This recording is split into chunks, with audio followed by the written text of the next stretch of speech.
19 जनवरी 2026 एक ऐसी तारीख जो कैलेंडर पे एक नॉर्मल सा सोमवार लगती है, लेकिन ज्योतिष के लेंस से अगर देखोगे तो पता चलेगा कि ये वो दिन है जब 5 ग्रहों का ट्रैफिक जैम होगा एक ही राशि में, यानी मकर कैप्रिकॉर्न राशि में। सूर्य, चंद्रमा, मंगल, बुध, शुक्र सब एक साथ एक ही साइन में, शनि के घर में। अब आप सोचोगे अच्छा तो प्लैनेट्स तो रोज ही मूव करते हैं, इसमें इतना स्पेशल क्या है? देखिए, जब 5 प्लैनेट एक साथ कंप्रेस हो जाए ना, वो भी किसमें? शनि की रूल्ड राशि में, तो ये सिर्फ एक एस्ट्रोनॉमिकल, एक आकाशीय घटना नहीं रहती, ये एक कार्मिक प्रेशर बन जाता है। एक आप कह लीजिए कि ये एक कार्मिक प्रेशर कुकर बन जाता है। और जिस दिन इस प्रेशर कुकर में सीटी बजती है ना, तो उस दिन या तो खाना परफेक्ट बनता है या सब कुछ जल जाता है। अब यहां पे स्टॉक मार्केट की बात करें तो स्टॉक मार्केट में इस दिन के बाद कई चीजें चैलेंज होने वाली हैं, कई चीजें टेस्ट होने वाली हैं।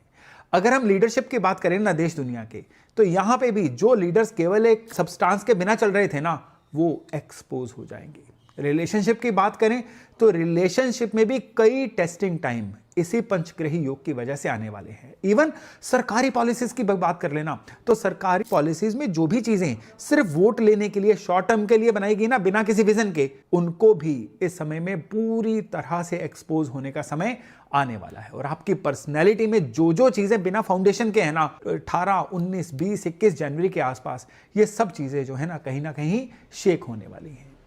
और स्पेशली ये जो जानकारी है ना, ये उस दिन का प्रेडिक्शन नहीं है, ये आप उस दिन के लिए प्रिपेयर कैसे करें, ये जानकारी उसके लिए है। क्योंकि ज्योतिष में हमारा काम ये नहीं होता कि हम डर फैलाएं, हमारा काम ये होता है कि हम आपको प्रॉपर बेस समझाएं, ताकि आप अपनी लाइफ को कॉन्शियसली नेविगेट कर सको, अपनी लाइफ का कंट्रोल जो है आप खुद ले सको। तो अगर आप रेडी हैं एक सीरियस डिस्कशन के लिए तो बने रहिए, क्योंकि अगले कुछ मिनट में मैं आपको समझाऊंगा कि इस दिन के इस पंचग्रही योग की वजह से होने क्या वाला है, क्यों होने वाला है, और सबसे इंपॉर्टेंट है कि इसमें आपको करना क्या है। तो चलिए शुरू करते हैं। नमस्कार, मेरा नाम है योगेश शर्मा, स्वागत है आपका happy life with Yogesh Sharma में।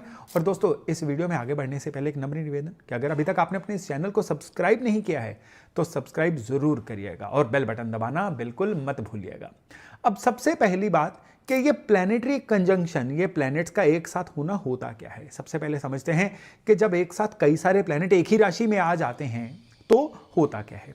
इसको आप इस तरह से सोचिए कि एक कमरा है, एक रूम है, एक छोटा सा कैबिन। उस कैबिन में एक ही समय पे 5 लोग आ जाएं, एक बॉस आ जाए, एक एम्प्लॉय आ जाए, एक अकाउंटेंट आ जाए, एक बड़ा क्रिएटिव सा आर्टिस्ट आ जाए और एक कोई पुलिस वाला ऑफिसर आके बैठ जाए। सबका अपना अपना एजेंडा, सबकी अपनी अपनी एनर्जी, और उसी एक कैबिन में बंद। तो क्या होगा? स्पेस कम है, एनर्जी एनॉर्मस, बहुत ज्यादा है। तो या तो सबको कॉपरेट करना पड़ेगा या फिर आपस में होगा टकराव, आपस में होगा क्लैश। यही होता है जब प्लैनेट्स कंजंक्ट होते हैं। और जब यह कंजंक्शन शनि की राशि में हो, और स्पेशली शनि की 2 राशियां हैं, इसमें भी शनि की कैप्रिकॉर्न राशि में हो ना, तो ये जो कॉपरेशन नहीं रहती, ये कंप्रेशन बन जाती है, ये एक दबाव का बहुत ज्यादा माहौल बन जाता है। क्योंकि शनि जो है ना, ये कभी भी किसी चीज को ईजी नहीं बनाता। शनि टेस्ट करता है, शनि डिसिप्लिन मांगता है। शनि कहता है तुम्हारे पास जो भी शॉर्टकट है ना, वो नहीं चलने दूंगा, तुम्हें काम करना पड़ेगा और तुम्हें प्रूव करना पड़ेगा कि तुम इसके वर्थ हो। तो 19 जनवरी का ये जो पंचग्रही योग है ना, हालांकि 18 को शुरू हो जाएगा, ये एक साथ मकर राशि में है। और इनका जो कंबाइंड प्रेशर है ना, ये पूरे सिस्टम को अपनी अपनी तरह से फोर्स करेगा अलग अलग तरह के फैसले लेने के लिए। और ये जो फोर्स डिसीजन का समय है ना, यहां पे प्रोक्रास्टिनेशन खत्म हो जाएगी, चीजों में आने वाले डिले जो है ना, ये खत्म हो जाएंगे। अब इस समय में जो पेंडिंग था वो क्लियर होने जा रहा है, जो कमजोर था वो टूटने जा रहा है, और जो स्ट्रांग है ना, वो और सॉलिड बन जाएगा। अब यहां पे अब कैप्रिकॉर्न जो है ना, ये जो शनि का डोमेन है, इसको भी थोड़ा सा समझ लीजिए। कैप्रिकॉर्न इतना क्रिटिकल दरअसल है क्यों?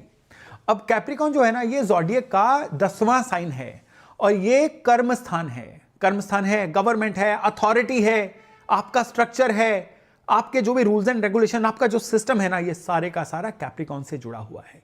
ये कैंसर की तरह इमोशनल साइन नहीं है, ये एरियस की तरह इंपल्सिव बिहेवियर नहीं है, ये जेमिनाई की तरह टॉकेटिव भी नहीं है। कैप्रिकॉर्न जो है ना, ये थोड़ा सा स्लो है, ये साइलेंट है, लेकिन ये बहुत सीरियस है। कैप्रिकॉर्न कहता है कि भाई रिजल्ट दिखाओ, बातें नहीं, काम दिखाओ। और जब ये जो 5 प्लेनेट है ना कैप्रिकॉन में आते हैं ना, तो पूरे का पूरा कलेक्टिव कॉन्शियसनेस जो है ना, ये पूरे प्रेशर में आता है। अब कहते हैं बातें बहुत हो गई, प्लानिंग बहुत हो गई, अब करके दिखाने का समय है। अब सबसे बड़ी बात क्या है कि कॉर्पोरेट वर्ल्ड में जितने भी ये सीईओज हैं ना, या अगर आप अपनी कोई कंपनी चला रहे हो, अब बातें प्लानिंग हो गई, अब आपको काम करके दिखाना पड़ेगा। पॉलिटिकल लीडर्स जो है ना, उनको अब अपने वायदों को डिलीवर करना पड़ेगा। अब ये माहौल बनेगा कि भैया बातें बहुत हो गई, अब डिलीवरी दिखाओ। मार्केट्स में जो भी फंडामेंटल मैटर्स है ना, ये चलेंगे, अब हाइप्स नहीं चलेंगी, हवा नहीं चलेगी। पर्सनल लाइफ में भी रिस्पॉन्सिबिलिटी लेनी पड़ेगी। एस्केप करने से इस योग में गुजारा नहीं होगा। शनि का डोमेन है कैप्रिकॉन, और शनि के घर में कोई भी प्लेनेट जब आता है ना, तो वो टेस्ट होता है, याद रखिएगा। कैप्रिकॉन में कोई भी प्लेनेट होगा ना, उसकी टेस्टिंग तो होगी। यहां तो 5-5 प्लेनेट बैठे हुए हैं, तो ये जो कंजंक्शन टेस्ट है ना, ये प्रेशर टेस्ट, ये दरअसल एक रियलिटी शो बन जाएगा, एक रियलिटी टेस्ट बन जाएगा। आपको बिग बॉस में पता है ना कि लोगों को अलग अलग सर्कमस्टांसेस में भेजा जाता है और प्रेशर के अंदर उनकी रियलिटी चेक की जाती है। ये बिल्कुल वैसा ही होगा। अब यहां पे एक बात बताइए, हर ग्रह का काम क्या है? इंडिविजुअली एक मोमेंट के लिए समझ लीजिए कि ये जो पंच ग्रह बन रहे हैं ना, इनका काम क्या होने वाला है। अब अगर सूर्य की बात करें, सूर्य अथॉरिटी है, लीडरशिप है, गवर्नमेंट है। सूर्य आपकी फादर फिगर है, और जब सूर्य कैप्रिकॉन में होता है ना, तो ऑलरेडी जो है ये अपने दुश्मन की राशि में है। यहां पे सूर्य जो है ये अथॉरिटी तो फील करता है, लेकिन सूर्य के लिए यहां पे कुछ करके दिखाने वाला समय होता है, क्योंकि कैप्रिकॉन में सूर्य को करके प्रूव करना पड़ता है अपनी अथॉरिटी। यहां पे बातों से बात नहीं बनेगी। और जब यहां पे सूर्य बाकी 4 ग्रहों के साथ कंजंक्शन में हो गए ना, तो लीडरशिप पे प्रेशर आएगा कुछ करके दिखाने का। अब गवर्नमेंट के डिसीजन लेना जो है ना, डे बाय डे डिफिकल्ट होता जाएगा। अब पब्लिक जो है ना, ये सरकार से अब जवाबदारी मांगेगी, अकाउंटेबिलिटी मांगेगी। पर्सनली अगर आप भी किसी लीडरशिप पोजीशन में है ना, बॉस हैं, पेरेंट हैं, आप सीनियर हैं, तो भी आपको इस समय में अपनी अथॉरिटी को जस्टिफाई करना पड़ेगा। चंद्रमा की बात करिए, चंद्रमा आपका मन है, माइंड है, आपकी इमोशंस हैं, आपका पब्लिक सेंटिमेंट है। चंद्रमा ओवरऑल जनता का मूड है। कैप्रिकॉन में चंद्रमा ऑलरेडी अनकंफर्टेबल होता है, कभी भी मकर का चंद्रमा अच्छा नहीं होता है। इमोशंस जो है ना, ये दबाए जाते हैं, सप्रेस होते हैं। फीलिंग को लॉजिकली सेटिस्फाई करना पड़ता है, नहीं तो फीलिंग्स क्या होती हैं, इमोशन से सेटिस्फाई होती हैं। और जब भी कंजंक्शन में चंद्रमा आ जाए ना, तो पब्लिक मूड बड़ा सीरियस सा हो जाता है। फियर बेस्ड थिंकिंग जो है ना, ये बढ़ जाती है, और लोग जो है ना, ये कंजर्वेटिव से, पुराने से फैसले लेते हैं। मार्केट सेंटीमेंट भी जो है ना, ये बड़ा रिस्की सा बन जाता है। स्पेकुलेशन कम, सेफ्टी मूड जो है ना मार्केट में, ये ज्यादा हो जाता है। इवन पर्सनली बात करें ना, तो आप इमोशनली अगर सेंसिटिव है, तो इस समय पे आपको बहुत ही ज्यादा ग्राउंडिंग की जरूरत है, क्योंकि इमोशन जो है ना, ये इस समय में आपको कहीं ना कहीं बौखला सकते हैं, ओवरवेम कर सकते हैं। अगर मंगल की बात करें, मंगल तो बिल्कुल एक निपट एक्शन होता है ना, एग्रेशन होती है। आपके अंदर की जितनी भी एग्रेशन है वो मंगल से कंट्रोल होती है, एनर्जी। इवन मंगल मिलिट्री है, एनफोर्समेंट एजेंसीज जो हैं, ये मंगल हैं। कैप्रिकॉन में मंगल एग्जाल्टेड होता है, बहुत पावरफुल होता है। अब यहां पे डिसिप्लिन्ड एग्रेशन जो है ना, ये देखने को मिलेगी। लेकिन जब भी कंजंक्शन में मंगल हो, तो ये एनर्जी जो है ना, ये बड़ी लेजर वाली, ये बड़ी कंसंट्रेटेड से एनर्जी हो जाती है। मिलिट्री एक्शन इस समय में कहीं ना कहीं पॉसिबल होगा। पुलिस एनफोर्समेंट जो है ना, ये समय में बढ़ सकती है। इवन एक्सीडेंट्स भी इस समय में देखने को मिल सकते हैं, कुछ ऐसे एक्सीडेंट्स जिसके लिए लोग तैयार ना हो। कॉर्पोरेट वर्ल्ड की बात करें ना, तो यहां पे टफ डिसीजन लिए जाएंगे, कुछ ले ऑफ्स हो सकते हैं, कुछ रीस्ट्रक्चरिंग हो सकती है। पर्सनली जो गुस्सा है ना, इसको कंट्रोल में रखना जरूरी है, क्योंकि यहां मंगल का एनर्जी ना आपको भी आउट ऑफ कंट्रोल कर सकता है। और इसमें अगला प्लैनेट आता है बुध। बुध यानी मर्क्यूरी, ये आपकी कम्युनिकेशन है, ट्रेड है, मार्केट्स हैं, डाटा है, पॉलिसी है। कैप्रिकॉन में मरकरी जो है ना, ये बड़ा प्रैक्टिकल सा बन जाता है। नंबर्स पे फोकस करना, डाटा पे फोकस करना, कैलकुलेशंस पे फोकस करना। तो कंजंक्शन में मरकरी का रोल ये है कि फाइनेंशियली आप अवेयर और ज्यादा हो जाओगे। फाइनेंशियल टॉक्स चारों तरफ आपको देखने को मिलेंगी, कुछ नई पॉलिसीज अनाउंस हो सकती हैं। इकोनॉमिक डाटा जो है ना, इस समय में ये कुछ ना कुछ ऐसा रिलीज होगा जो लोगों के लिए आने वाले समय में चीजों को बदल देगा। मार्केट एनालिसिस की बात सुनी जाएगी, लॉजिकल डिसीजंस होंगे। इसी समय में बजट भी तो आने वाला है, तो ये जो पंचग्रही योग बन रहा है ना, बजट के ऊपर भी इस पंचग्रही योग का प्रभाव इस बुध की वजह से बहुत ज्यादा देखने को मिल सकता है। अब अगर शुक्र की बात करें, तो शुक्र पैसा है, लग्जरी है, रिलेशनशिप है, कंफर्ट है। तो कैप्रिकॉन में शुक्र जो है ना, ये प्रैक्टिकलिटी मांगेगा, इवन रिलेशनशिप में भी। यहां पे कमिटमेंट चाहिए, सिर्फ बातों से बात नहीं बनने वाली है। और पैसे में भी ये शुक्र आपको कहेगा कि लॉन्ग टर्म सिक्योरिटी में जाओ, इंस्टेंट जो ग्रेटिफिकेशन होती है ना, इसमें बिल्कुल मत जाओ। तो यहां कंजंक्शन में शुक्र कहेगा कि जो भी चीजें आपको केवल हवा महल दिख रहे हैं ना, वो अब नहीं टिकने वाली हैं। तो लाइफ में पैसे के मामले में जो भी फैसले लेने हैं ना, उनको रियल होना चाहिए। इस समय में लग्जरी सेक्टर जो है ना, मकर में शुक्र की वजह से स्लो रह सकता है। रियल एस्टेट जो है और रियलिस्टिक हो जाएगा। रिलेशनशिप में भी आपके सीरियसनेस आने वाली है। अब यहां पे एक बहुत इंपॉर्टेंट ट्विस्ट को समझने की कोशिश करते हैं, जो बहुत कम लोग समझते हैं। वो ये है कि ये कंजंक्शन तो कैप्रिकॉन में, मकर में हो रही है, लेकिन कैप्रिकॉन के स्वामी शनि खुद कैप्रिकॉन में नहीं है। शनि अभी जो है मीन राशि में ट्रांजिट कर रहे हैं। तो कुछ लोग सोचेंगे, अरे ये सैटर्न तो कैप्रिकॉन में नहीं है, तो ये इतना प्रेशर क्यों? लेकिन ये गलत सोच है। शनि को फिजिकली प्रेजेंट होने की जरूरत नहीं अपने घर को कंट्रोल करने के लिए। सोचो एक लैंडलॉर्ड है, वो खुद घर में नहीं रहता, लेकिन उसका घर है, उसके रूल्स हैं, और जो भी उसके घर में किराएदार भी रह रहा है ना, उसको मालिक मकान के रूल ही फॉलो करने पड़ते हैं। शनि बिल्कुल वैसा है। तो कैप्रिकॉन शनि का घर है, और यहां पे जो 5 प्लेनेट उस घर में बैठे हुए हैं ना, उनको शनि के रूल के अनुसार ही चलना पड़ेगा। शनि के रूल क्या है? डिसिप्लिन। शनि का रूल क्या है? Patience, hard work. शनि क्या करता है? रिजल्ट्स थोड़े से डिले में देता है। और जो भी प्लेनेट शनि के घर में रूल ब्रेक करता है ना, तो इंस्टेंट रिजल्ट चाहता है, शॉर्टकट्स लेता है, शनि उसको पनिश भी करते हैं। तो शनि फिजिकली यहां से एब्सेंट है, लेकिन एनर्जेटिकली यहां पे शनि की ऊर्जा पूरी तरह से प्रेजेंट है। और ये इनविजिबल प्रेशर जो है ना, ये सबसे ज्यादा डेंजरस होता है, क्योंकि लोग देख नहीं पाते, समझ नहीं पाते, लेकिन एक्सपीरियंस तो ये होता ही है। तो 19 जनवरी को याद रखिएगा, शनि चुपचाप जज कर रहा है, टेस्ट कर रहा है, और जो फेल होता है ना, उसको कॉन्सिक्वेंसेस मिलते हैं। अब ये जो पंचग्रही योग है ना, ये आपके लिए लगातार अगले 50 से 70 दिन तक एक्टिवेटेड रहेगा। आपकी अपनी राशि के अनुसार ये जो पंचग्रही योग है, ये नतीजे किस तरह के लेके आ रहा है, आइए जरा फटाफट चेक करते हैं। अगर हम मेष राशि की बात करें, तो कैप्रिकॉन आपका 10वां भाव है, करियर, आपका रेपुटेशन, आपकी अथॉरिटी, आपकी पब्लिक इमेज। तो ये जो कंजंक्शन है ना, ये आपकी प्रोफेशनल लाइफ में किसी ना किसी तरह का प्रेशर लेके आ सकती है। बॉस से आपकी एक्सपेक्टेशन बढ़ेंगी, प्रोजेक्ट जो है उसमें कोई ना कोई डेडलाइन जो है ना आपके लिए टाइट हो जाएंगी। और सबसे बड़ी बात क्या है कि ओवर टाइम करना पड़ सकता है, काम में ज्यादा समय लगाना पड़ सकता है, लेकिन ये आपके लिए प्रूव करने का टाइम है। इस समय को जितना आप रोओगे ना, उतना ये समय आपके लिए मुश्किल होता चला जाएगा। इसलिए इसको आप एक अपना डेस्टिनी मान के चलिए। टॉरस की बात करें यानी वृष राशि की, तो आपका 9वां भाव इस समय में कैप्रिकॉन के थ्रू एक्टिवेट हो रहा है, और 9वां भाव है लॉन्ग डिस्टेंस ट्रेवल का, धर्म का, फादर का। तो ये जो कंजंक्शन है ना, ये आपके बिलीफ सिस्टम को टेस्ट करेगा, आपके फेथ को टेस्ट करेगा। स्पिरिचुअलिटी में डेप्थ आ सकती है। और सबसे बड़ी बात क्या है कि इस समय में गुरु की तलाश मत करिए, अपने अंदर के गुरु को जगाइए, आप ही अपने गुरु हैं। और सबसे बड़ी बात क्या है कि ये वो समय है जिसमें कुछ नया सीखना, बुक्स पढ़ना, साइलेंस में बैठना, ये आपके जीवन में बहुत बड़ी क्लैरिटी लेके आने वाला है। जेमिनाई यानी मिथुन की बात करें, तो कैप्रिकॉन यहां पे आपके 8वें भाव में है।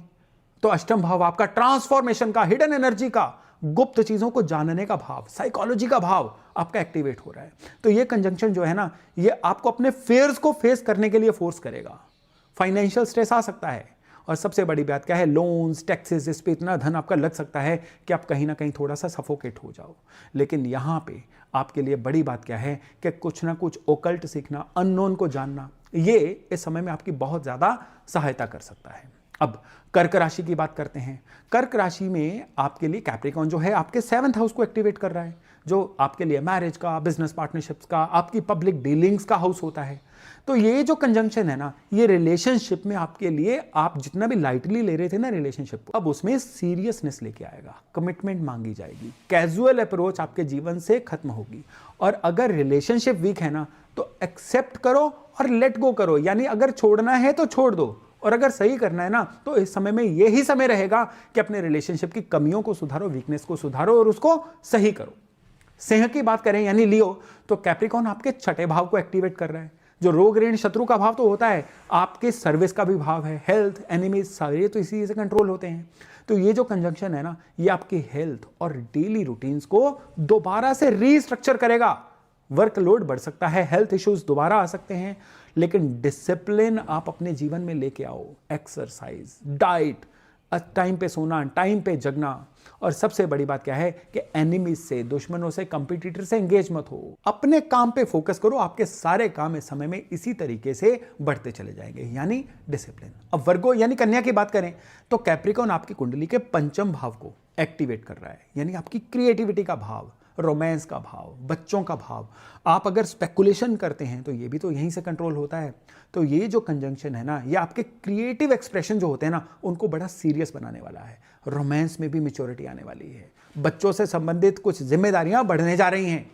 स्पेकुलेशन से इस समय में दूर रहिए। स्टॉक मार्केट में गैम्बलिंग, स्पेकुलेशन, अचानक से धन आने का कोई भी सोर्स इस समय में आपके लिए काम नहीं करेगा। क्रिएटिव प्रोजेक्ट में लॉन्ग टर्म के लिए सोचिए, बड़ा जबरदस्त रहने वाला है। लिब्रा यानी तुला की बात करें तो कैप्रिकॉन आपके चौथे भाव को एक्टिवेट कर रहा है। चौथा भाव होम का भाव, आपके नेटिव लैंड का भाव, मदर का भाव, आपके इमोशनल इनर पीस का भाव, आपके प्रॉपर्टीज का भी भाव, ये चौथा ही होता है। तो ये जो कंजंक्शन है ना, ये फैमिली मैटर्स में प्रेशर लेके आएगा। मदर के साथ टेंशन हो सकती है। प्रॉपर्टी डील जो है ये कहीं ना कहीं थोड़ी कॉम्प्लिकेटेड हो सकती हैं। इमोशनल बाउंड्रीज को सेट करिए। फैमिली के लिए कोई भी बहुत सारी चीजें फैमिली के प्रति एक्सपेक्ट मत करिए, निराशा होगी। इनर पीस जो है ना, ये आपको खुद ही ढूंढनी पड़ेगी। मेडिटेट करिए, भजन सुनिए, गाने सुनिए, कुछ भी करिए, लेकिन इस समय में अपनी इनर पीस पे ज्यादा ध्यान दीजिएगा। अब वृश्चिक यानी स्कॉर्पियो की बात करें तो यहां पे कैप्रिकॉन जो है आपकी राशि से थर्ड हाउस में आता है, जो आपके लिए कम्युनिकेशंस का, आपके भाइयों बहनों का, या ये इधर उधर छोटे मोटे ट्रेवल्स का भाव है, आपकी स्किल्स का भी भाव है। तो ये जो कंजंक्शन है ना, ये आपकी कम्युनिकेशन को बहुत सीरियस बनाने जा रहा है। सिबलिंग से किसी ना किसी बात की मिसअंडरस्टैंडिंग हो सकती है, लेकिन उसको सही करने के लिए ज़्यादा जोर मत लगाइए। ओवर द टाइम ये अपने आप ठीक हो जाएगी। ट्रैवल प्लान्स जो है ना, इस समय में आपके कहीं ना कहीं थोड़े डिले हो सकते हैं। पहले तोलो फिर बोलो। वर्ड्स को अपने बहुत केयरफुली चूज करिएगा। और सबसे बड़ी बात क्या है कि जहां जरूरी है ना, रिटर्न कम्युनिकेशन पे ध्यान ज्यादा दीजिएगा। ये जरूरी नहीं है, मैंने बोल तो दिया था, वर्बल कम्युनिकेशन इस समय में आपकी बहुत सहायता नहीं करने वाली है। और अगर आप धनु यानी सेजिटेरियस राशि की बात करें तो कैप्रिकॉन आपके सेकंड हाउस को एक्टिवेट कर रहा है। पैसा, फैमिली, स्पीच, वैल्यूज, आपकी ईटिंग हैबिट्स। तो ये जो कंजंक्शन है ना 5 ग्रहों की, ये आपकी फाइनेंशियल स्टेबिलिटी को कहीं ना कहीं टेस्ट करने जा रही है। एक्सपेंसेस बढ़ने जा रहे हैं। फैमिली से रिलेटेड कोई ना कोई ऐसी ऑब्लिगेशंस आने जा रही हैं जो कहीं ना कहीं फाइनेंशियली आपको टाइट कर दें। भाई बजट बनाओ, अननेसेसरी एक्सपेंसेस को कट करो, और स्पीच में कहीं ना कहीं थोड़ी पारदर्शिता रखो, ऑनेस्टी रखो, डिप्लोमेसी भी रखो, लेकिन पूरी डिप्लोमेसी से काम नहीं चलेगा। आपको कहीं ना कहीं ऑनेस्टी और क्लैरिटी स्पीच में रखनी ही पड़ेगी। अब आपकी खुद की राशि यानी कैप्रिकॉन मकर राशि की बात करें तो ये तो आपकी अपनी राशि में ही ये कंजंक्शन हो रही है, यानी सेल्फ, आपकी पर्सनैलिटी, आपके जीवन की दिशा, ये यहीं से तो डिसाइड होती है। तो ये जो पोजीशन है ना आपके लिए बड़ी इंटेंस है। पूरे 5 प्लेनेट आपके ऊपर हैं। आइडेंटिटी क्राइसिस आ सकता है। लाइफ का डायरेक्शन कहीं ना कहीं चेंज हो सकता है। एक तरह से ये आपको खुद को रीडिफाइन करने का टाइम है। जो पुराना था, अनयूज था ना, उसको लेट गो कर दो, जाने दो। जो ऑथेंटिक है, यूजफुल है, नया है, उसको पहचानो, उसको पकड़ो। और सबसे बड़ी बात क्या है कि किसी ऐसे साथी से बात करो जो आपकी मनोदशा को समझता है। किसी थेरेपिस्ट से बात कर सकते हो, मेंटोर से बात कर सकते हो, लेकिन खुद को रीडिफाइन करने का टाइम है। अब कुंभ यानी एक्वेरियस की बात करें तो कैप्रिकॉन आपके 12th हाउस को एक्टिवेट कर रहा है। Losses, isolation, spirituality, foreign lands, expenses, ये भाव आपके इस समय में एक्टिवेट होंगे। और ये कंजंक्शन आपको बड़ा इनवर्ड लेके जाएगा। सोशल लाइफ कहीं ना कहीं आपको लगेगा स्लो हो रही है। मेडिटेशन, सॉलिट्यूड में कंफर्ट मिलेगा आपको। और इस समय में सोशल होने के लिए खुद को फोर्स मत करिए। एक अपना मी टाइम होता है ना, वो ले लीजिए। स्पिरिचुअल प्रैक्टिसेस कहीं ढूंढिए, जो आपको भाती हैं उनको शुरू करिए। और सबसे बड़ी बात क्या है, इस समय में कुछ ना कुछ हिडन एक्सपेंसेस ऐसे बन सकते हैं जो परेशान कर सकते हैं। पहचानो और हिडन एक्सपेंसेस को कंट्रोल करो।